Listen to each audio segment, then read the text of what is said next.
Y entonces, ¿qué dice Daniel Lara Farías de esta reunión de 50 y pico de países?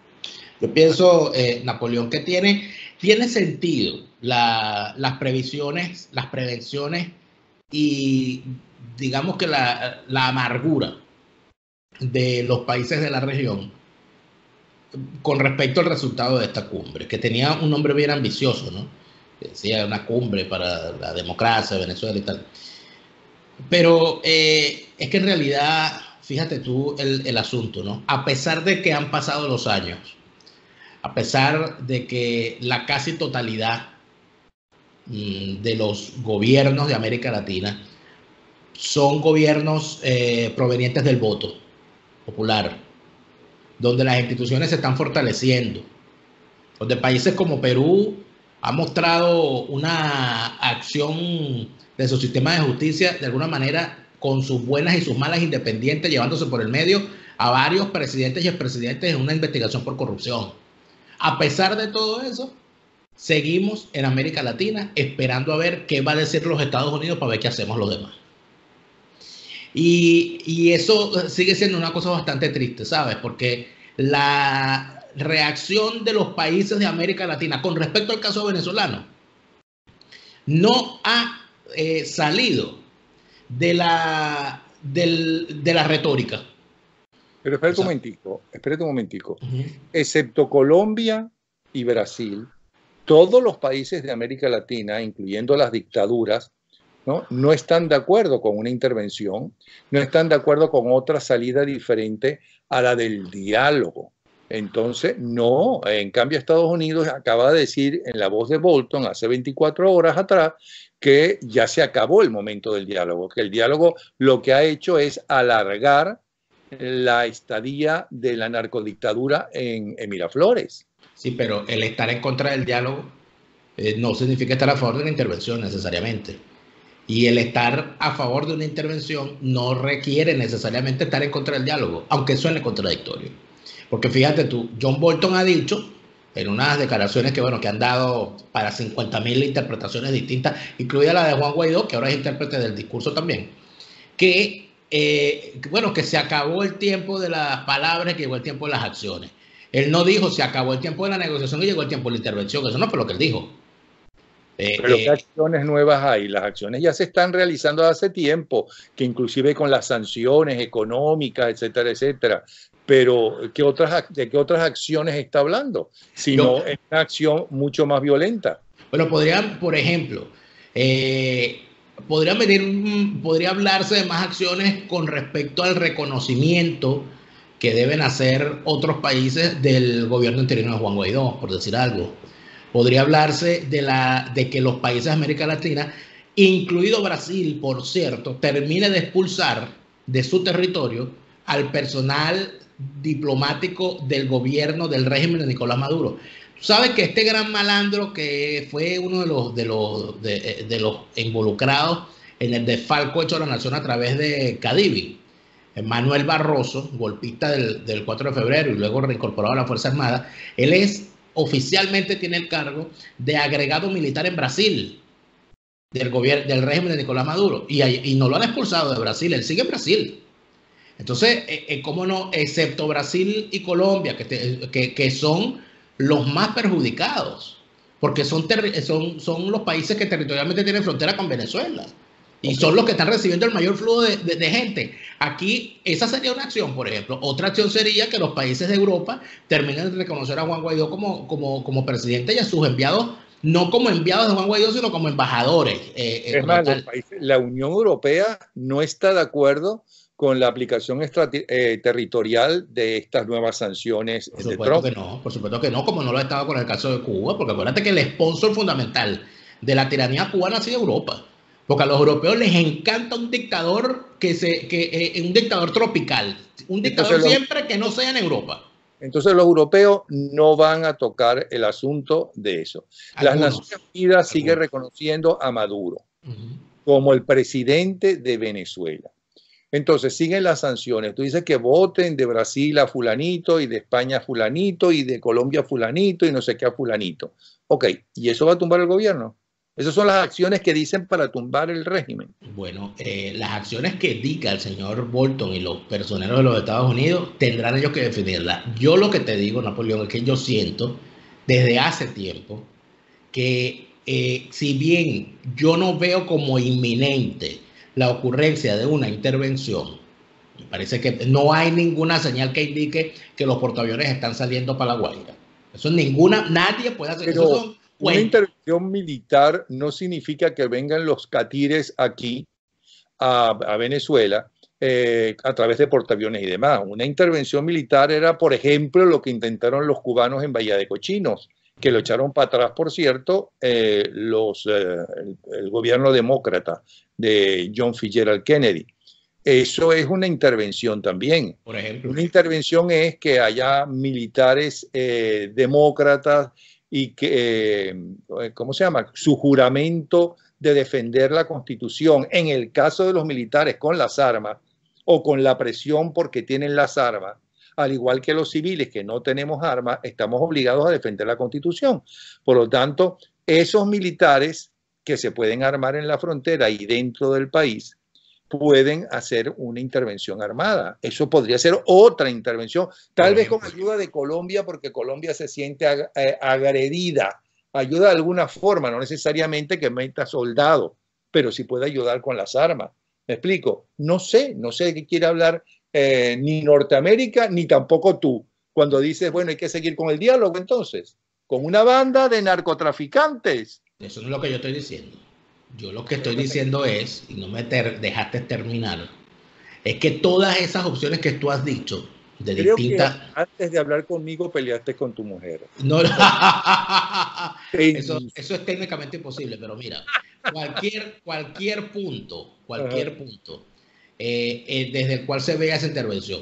Una intervención militar directa, una intervención quirúrgica para sacar a los cabecillas del régimen y entregarlos a la justicia internacional por crímenes de lesa humanidad. Una intervención de un ejército de venezolanos conformado en el exilio, lo que sea, como sea. Cualquiera que sea la acción militar en contra del régimen, en este momento no la veo como inminente, pero siento que el camino que estamos transitando va a llevar a que esa acción sea inevitable.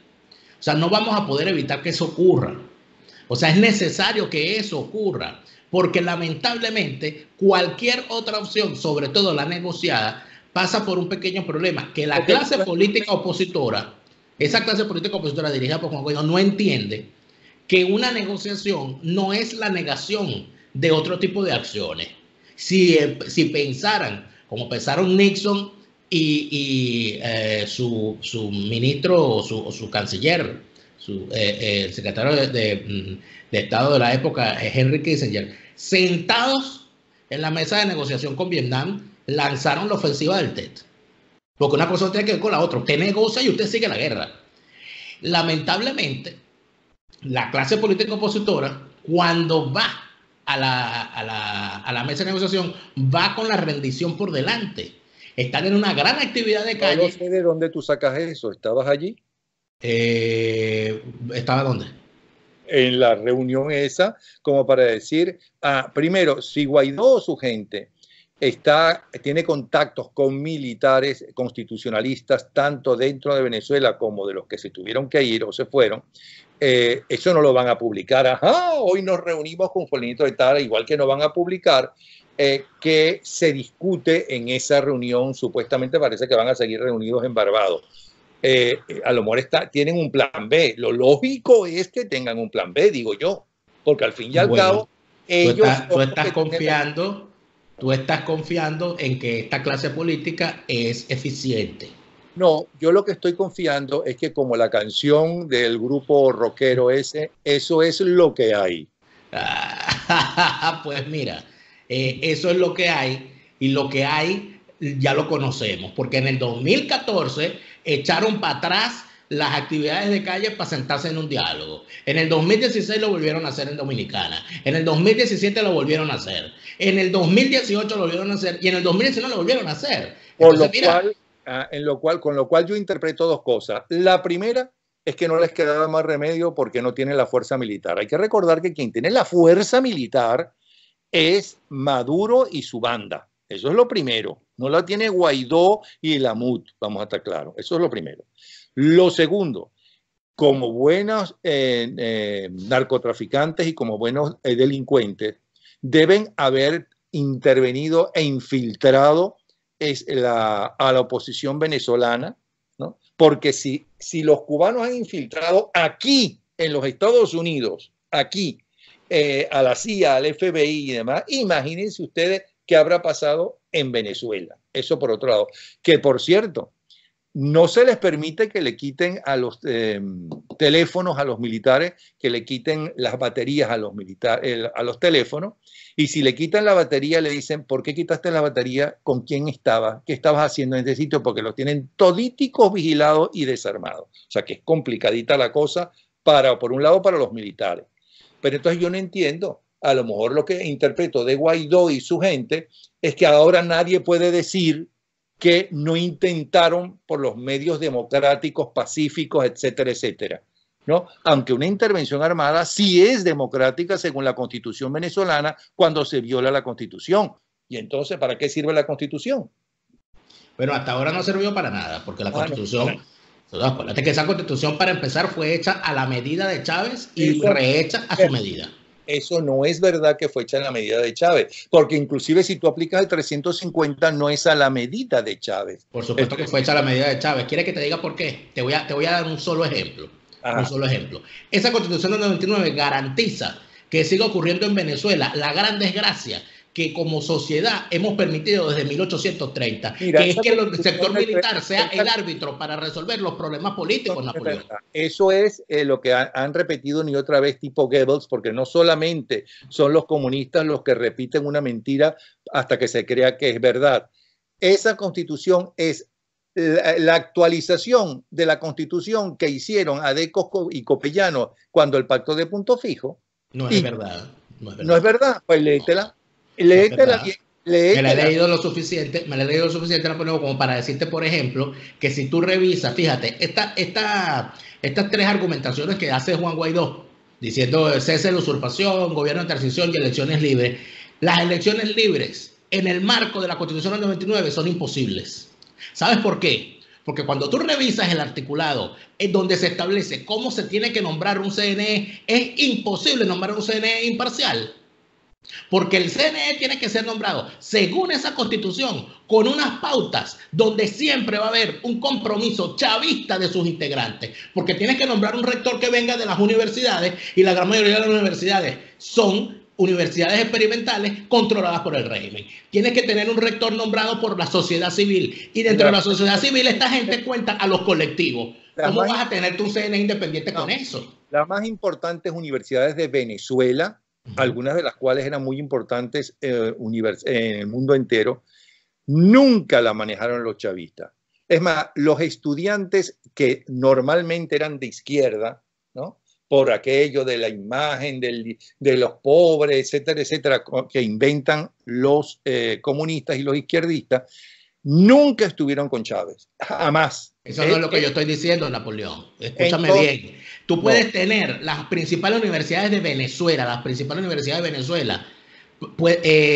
públicas y las privadas, hacen un número de universidades. Pero el chavismo tiene bajo su control a un número de universidades experimentales, a un número de universidades que no son autónomas, cuyas decisiones dependen del gobierno. Además de eso, súmale el poco de universidades chusmas que han creado, universidades chuscas, universidades balurdas que han creado para decir que han masificado la educación universitaria. Entonces, ¿qué dices tú? Que no puede haber unas elecciones por... No la va a haber, no puede haber. No va a haber un CNE independiente. Tú no vas a tener... ¿Cuándo fue el CNE independiente, para empezar? ¿En qué momento de la historia democrática venezolana no estuvo en primer lugar en manos de ADE, en segundo lugar en manos de Copey, y luego al final, igual que la justicia, en manos del MAS? ¿Cuándo no? ¿Y cuándo no? El hecho de que haya ocurrido los votos. El hecho de que haya ocurrido mal en el pasado no quiere decir que tenemos que repetir los errores. No. Por eso, no, es que yo no quiero que volvamos al pasado. Bueno, pero es que no hemos salido del pasado. Es que es el problema. El chavismo es la degeneración de lo que hicieron los Adecos y los Copellanos. Estoy totalmente de acuerdo. Entonces no me vendas como buena una constitución diciéndome que la hicieron mejorando lo que hicieron los Adecos y los Copellanos, porque eso no existe. Sí, la mejoraron. Bueno, en mi punto de vista. No, la empeoraron, Napoleón, la empeoraron. No. Está completa, absolutamente empeorada. Bueno, ok, buena o mala la Constitución. Mala. Entonces, si así está, buena. Entonces, lo que pasa es que tú no quieres pelear con tu esposa por esa Constitución. Tú no quieres pelear con tu esposa. Lo que piensen la gente con el lavado de cerebro que tienen encima. Pero bueno, ok. Entonces, si no es a través de la fuerza para sacar a unos narcotraficantes que no tienen una salida sino la cárcel, porque la mayoría de los que más importantes han violado los derechos humanos y entonces cualquier persona en cualquier país puede denunciarlo, ¿ok? Entonces, si Pinochet fue preso, ¿cómo no va a ir Maduro y su gente presa? Aunque lleguen a un acuerdo con Estados Unidos o con quien sea, ¿ok? Aunque lleguen a un acuerdo, bueno, si ustedes nos dicen todo y se van ahora, entonces no tienen ninguna responsabilidad, ninguna acusación, porque eso llegaron a decirlo. Claro que la tienen. ¿Y te crees que ellos son pendejos que se van a ir por las buenas? Yo estoy completamente de acuerdo contigo. Y si estamos entonces pensando de que esta gente no se va a ir por las buenas, seguir intentando medidas para salir de este régimen dentro del marco de la Constitución, que ese régimen se hizo a su medida, es un error. Es un error. Es la que tenemos y entonces ellos son los demócratas y esos son los que en el mundo entero aparecen como, miren, nosotros somos los demócratas, los que cumplimos las leyes, los que respetamos la Constitución. Los otros son los que asesinan, los que torturan y demás. Es un doble retornelo. Eso será. Pero tú sabes lo que va a ocurrir. Mira, tú sabes cuándo se va a terminar esta discusión. Esta discusión se va a terminar cuando la Asamblea Nacional Constituyente y Legítima actual asesine a esa Constitución que tú dices que es buena, yo digo que es mala. No vamos a discutir quién tiene la razón, pero lo que sí te voy a decir es que esta Asamblea Nacional Constituyente va a asesinar esa Constitución. En ese momento van a quedar huérfanos todos los que están planteando soluciones dentro del marco de esa Constitución para salir del chavismo. Y en ese momento se van a acordar que por encima del derecho constitucional está el derecho natural. El derecho a la rebelión no lo crearon los chavistas en una Constitución. Entonces está dándole la razón inclusive a Bolton cuando dice se acabó el diálogo, ¿no? Y da a entender que ahora va a ser una cosa mucho más fuerte, es decir, las armas para sacarlo. Ojalá ya así sea, pero eso no es lo que ha dicho Bolton. No, ¿qué fue lo que dijo Bolton? Lo que dijo Bolton fue lo que escuchamos. Se acabó el tiempo de la negociación. Ajá. Y es la hora de la acción. Eso es todo. Ajá. ¿Y qué significa la hora de la acción? Llámate a Bolton y pregúntale, llámate a Bolton y pregúntale qué es para él. ¿Qué es la nueva acción? Yo sé cuál es. ¿Cuál es la nueva acción? Bueno, la nueva acción, estimado Napoleón, y es necesario decírselo a la gente porque las cosas hay que decirlas, es que los Estados Unidos están en campaña electoral. Y Venezuela es un tema de campaña, lo querramos o no. Y es por esa razón que no han intervenido todavía. Vamos a estar claros, yo creo que es una vergüenza para los venezolanos lo que ha hecho la banda de narcotraficantes de entregarse a Cuba, a Rusia y a China, como previamente Cuba se entregó a la Unión Soviética. ¿Ok? Está bien. Pero también es una vergüenza que necesitemos que vengan otras potencias, sea Estados Unidos, o sea Colombia, o sea la que sea, a resolver un problema de los venezolanos. Así es, yo estoy de acuerdo contigo, plenamente de acuerdo. ¿Y otra salida hay? Pero nada de esto se discutió en la cumbre, ¿viste? Que eso es lo importante, lo que estábamos hablando con lo que arrancamos esta conversación. Porque la cumbre está hecha, fueron políticos.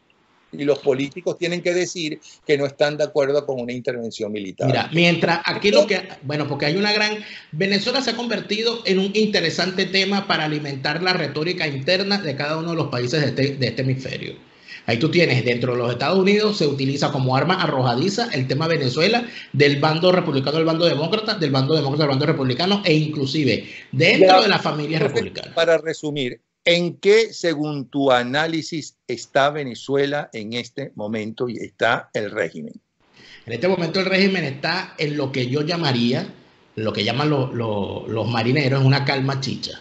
O sea, aquí se acabó la tormenta, hay una especie de calma general, el viento sigue detenido y el cielo nublado, Pero la gran conclusión es que hagamos lo que hagamos y digamos lo que digamos, Nicolás Maduro sigue en Miraflores.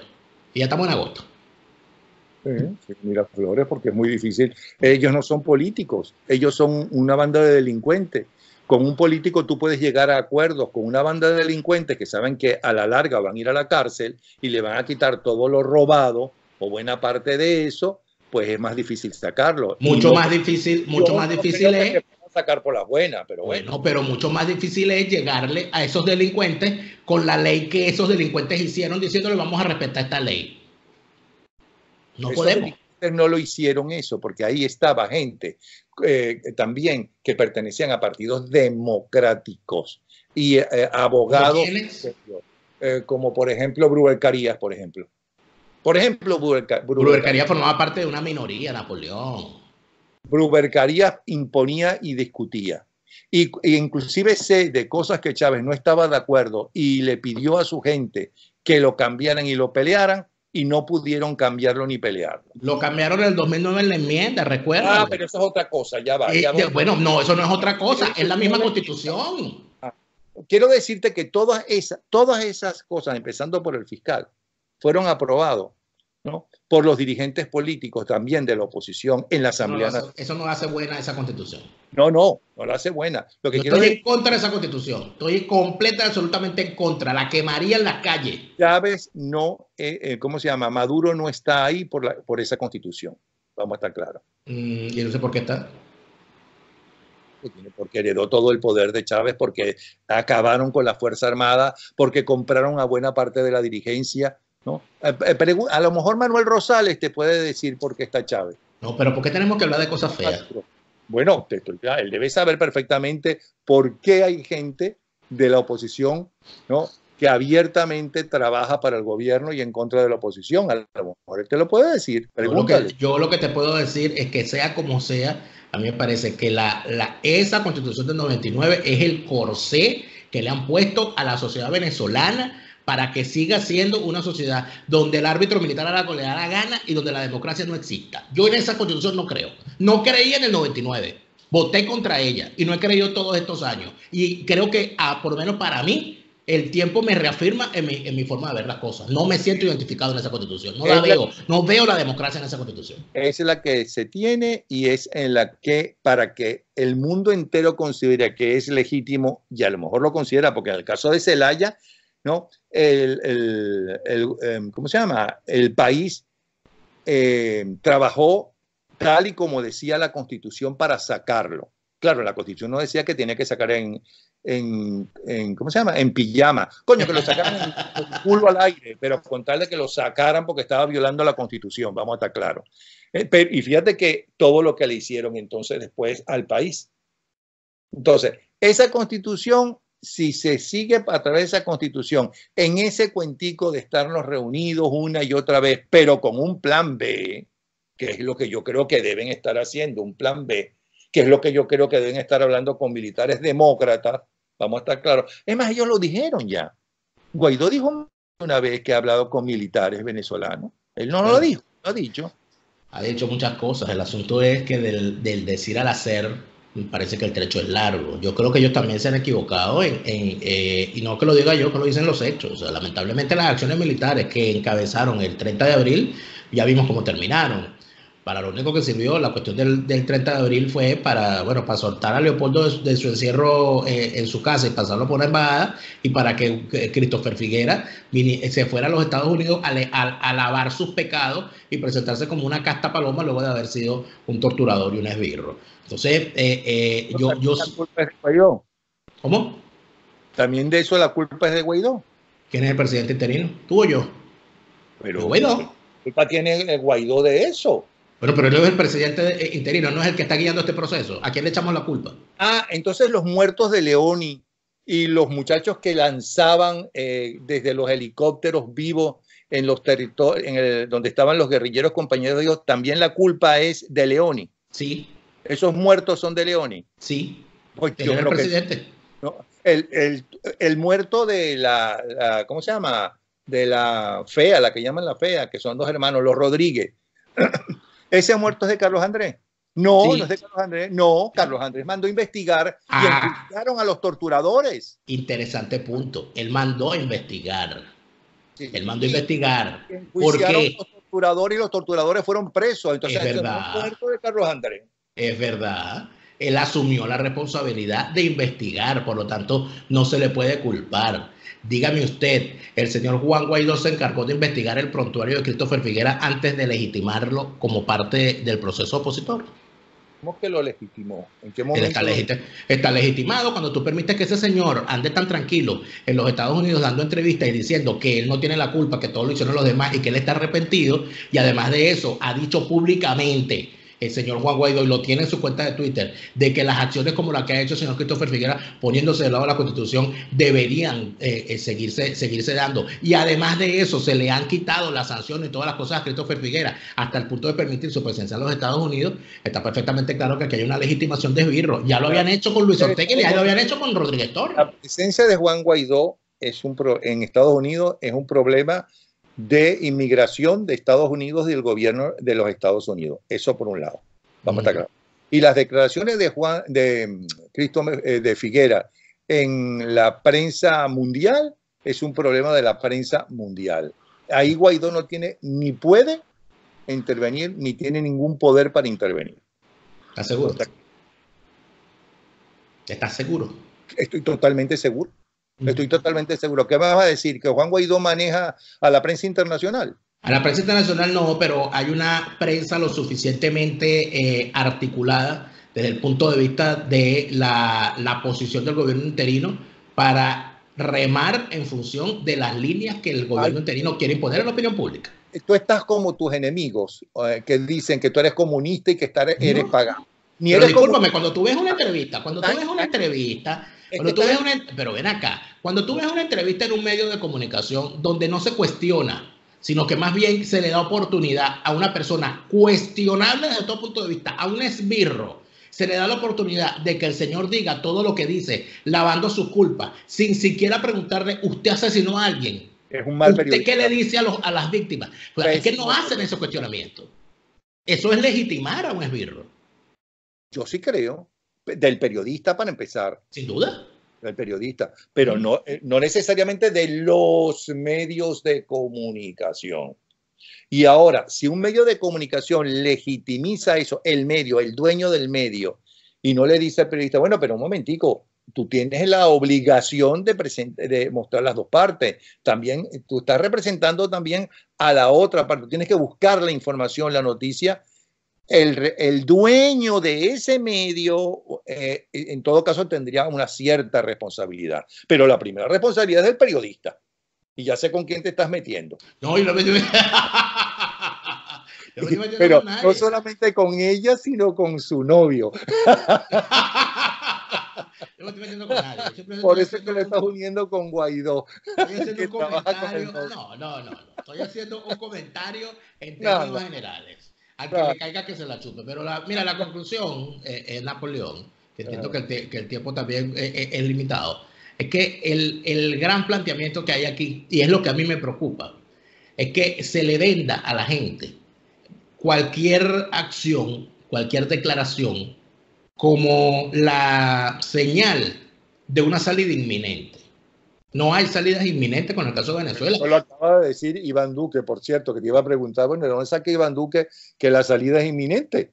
Bueno, porque Iván Duque está llegando. Bueno, porque Iván Duque está llegando a la mitad de su mandato, porque Iván Duque también tiene sus situaciones internas. Mira lo que está ocurriendo en Argentina, con Mauricio Macri enfrentado a una reelección que se le está haciendo bastante difícil. ¿Y qué está haciendo Mauricio Macri? Utilizar el tema Venezuela como arma arrojadiza dentro de una campaña. Está ocurriendo, fíjate lo que está ocurriendo en la Florida.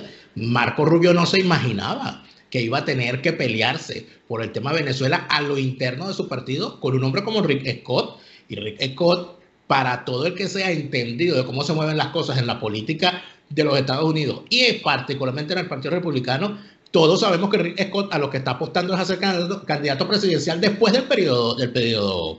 Y no sabemos con quién se tiene que pelear Guaidó en esas luchas internas que hay en todas partes del mundo y en todos los partidos políticos del mundo.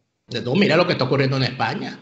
donde el caso de Venezuela es utilizado en el debate político diariamente. Mira lo que está ocurriendo en Chile, pero todos esos países, todos, Chile, Panamá, Perú, Ecuador, todos esos países, a la hora de tomar medidas con respecto a la consecuencia que le está causando a la población venezolana el régimen chavista, que la principal que les atañe a ellos es el éxodo, es el número de desplazados, en vez de buscar una solución para que esa población sea acogida en sus países de la forma en que tenga que ser acogida en función de sus necesidades y en función de sus particularidades, lo que están creando son legislaciones para impedir la entrada y la legalización de esas personas. Entonces ahí es donde tú te das cuenta que de la retórica a la acción hay un trecho muy largo donde lo que termina privando es la politiquería, la demagogia, y en las acciones se ven cosas terribles como la que se ve en República Dominicana, donde los venezolanos en República Dominicana se la pasan corriéndole al camión con el cual los recogen en la calle como unos perros para deportarlos a Venezuela. Entonces, esas cosas están ocurriendo en América Latina. Estos países que se quejan de que en los Estados Unidos maltratan a los migrantes y todo lo demás, están maltratando a los venezolanos en sus territorios también. Tienen unas legislaciones peores que la legislación de inmigración que tienen los Estados Unidos. Porque si un ciudadano tuviese la posibilidad de quedarse en Guatemala, de quedarse en México, huir de Guatemala y quedarse en México, no se arriesgaría la vida para saltar la barda y terminar en los Estados Unidos. Esa es la realidad. Si un ciudadano fuese bien tratado en Colombia, no buscaría irse para Chile, para Argentina y para los demás países. Entonces, ese tipo de cosas, esa es la discusión de fondo que al final tiene que hacerse en América Latina. Que la retórica y la demagogia termina siempre por pedirle a los Estados Unidos, como pasó en esta cumbre, que los Estados Unidos vengan y resuelvan. Y nosotros veremos qué hacemos. No puede ser. Bueno, eso no sucede en América Latina solamente, sucede también en Europa, en la mayoría de los países europeos. Con mi continente no te metas, te agradezco. No, y es más, ¿por qué la Merkel bajó en la popularidad que tenía? Porque la gente no estaba de acuerdo con la posición de ella con los inmigrantes. Y por eso bajó la popularidad y por eso pierde el poder. Pero es un caso distinto, Napoleón, porque es un caso distinto. Sí. Estás hablando del trato a los inmigrantes. Sí. Cada país está buscando no todos son como fue Venezuela, que colapsaron los servicios públicos porque no organizaron la gente que podía entrar y que no podía entrar. Y entonces, aquel quinto plan de la nación que se hizo para esos 5 años, no resultó, no estaba actualizado por la cantidad enorme de gente que que venían de todas partes a parir en el hospital de niños, en otros hospitales, que venían aquí y entonces buscaban casas y no tenían, etc. Los países tienen que luchar con eso y es muy lamentable. Y no nos metamos con Colombia porque demasiado bien se ha portado el gobierno colombiano con los venezolanos. Que hay colombianos como hubo venezolanos, no en la misma proporción porque Venezuela era mucho más abierta, tenemos otra mentalidad. O que haya peruanos, o que haya chilenos, o que haya lo que sean racistas o que sean xenófobos, en todas partes del mundo lo hay. Vamos a estar claros. Pero esos son individualidades. Yo no creo que en Colombia maltratan a los venezolanos. Ahora, que no le pueden dar una casa, etcétera, etcétera. Imagínate tú si empiezan a darle casa, ¿no? Y le van a dar ahora escolarización. ¿Qué dirán entonces los colombianos que necesitan casas? No, por supuesto. Yo no estoy muy lejos. En el caso de Colombia ha habido, pero es que el tema con Colombia, yo no me estoy refiriendo a que sean maltratados en Colombia, necesariamente, sino que es evidente que el Estado colombiano no puede soportar el flujo migratorio gigantesco que se está produciendo de Venezuela. Eso se debió haber hablado en esa cumbre. Pero tú mencionaste a Colombia y no mencionaste a Aruba y Curazao, que durante tanto tiempo vivieron del dinero y de la bonanza venezolana, y Trinidad y Tobago, ¿no? Y todas esas islas miserables, ¿no? Que están compradas, y digo miserables, esos gobiernos, no las islas, los gobiernos comprados por Petrocaribe, ¿no? Eso sí. Y Dominicana, Napoleón. Es el caso de Dominicana. El caso de República Dominicana, a mí en lo particular me parece sinceramente doloroso que tanto... Pero si el presidente no está acusado de hacer negocio con los chavistas, ¿qué estás esperando entonces? Bueno, pero una cosa es su presidente, otra cosa es la gente. Yo no puedo creer que tantos artistas dominicanos que le deben su carrera a Venezuela, porque fue en Venezuela donde tenían mercado, donde los lanzaban a la fama, donde le daban palestras, donde le daban posiciones principales, sin mirar si eran dominicanos o eran venezolanos, en los principales programas de televisión, en las principales emisoras y todo lo demás, inclusive en las principales disqueras. Yo no puedo creer que no haya un solo de esos artistas dominicanos que sea capaz de decir, de levantar su voz en contra del maltrato contra los venezolanos en Dominicana. O sea, ahí es donde tú te das cuenta que no son nada más los gobiernos, es que las sociedades también llevan dentro de sí unas responsabilidades que lamentablemente no cumplen, y esa es la realidad. Ni siquiera Juan Luis Guerra. No lo he visto. No he visto a Wilfrido Vargas, por ejemplo. Quería que Juan Luis Guerra estuviera de acuerdo con el maltrato. Yo no estoy diciendo que esté de acuerdo con el maltrato, pero lo ha dicho. Han levantado su voz en contra de los maltratos contra los venezolanos. Wilfrido Vargas, Juan Luis Guerra, tantos peloteros Grandes Ligas dominicanos que han compartido su vida con Grandes Ligas venezolanos. Yo no los he visto. Yo no he visto esa natural solidaridad que debería haber, sobre todo sabiendo que muchos de ellos en Venezuela tenían una segunda casa, inclusive muchos de ellos estuvieron hasta radicados en Venezuela y muchos de ellos tenían familiares en Venezuela, porque en Venezuela había muchísimos dominicanos que se sienten venezolanos también, porque prácticamente sus hijos nacieron en Venezuela sin que nadie le pusiera un camión de la migración enfrente para expulsarlo del país. Bueno, y entonces en resumen, ¿la salida cuál es? La salida es armada, la salida es por la fuerza. El asunto es que esa salida yo no la veo inmediata, no siento que estemos en este momento en la inminencia de esa salida. Siento que va a ocurrir, pero el asunto es que mientras pasa el tiempo sigue el padecimiento de la gente. Eso sí. Bueno, gracias, Daniel Lara Farías. Gracias a ti.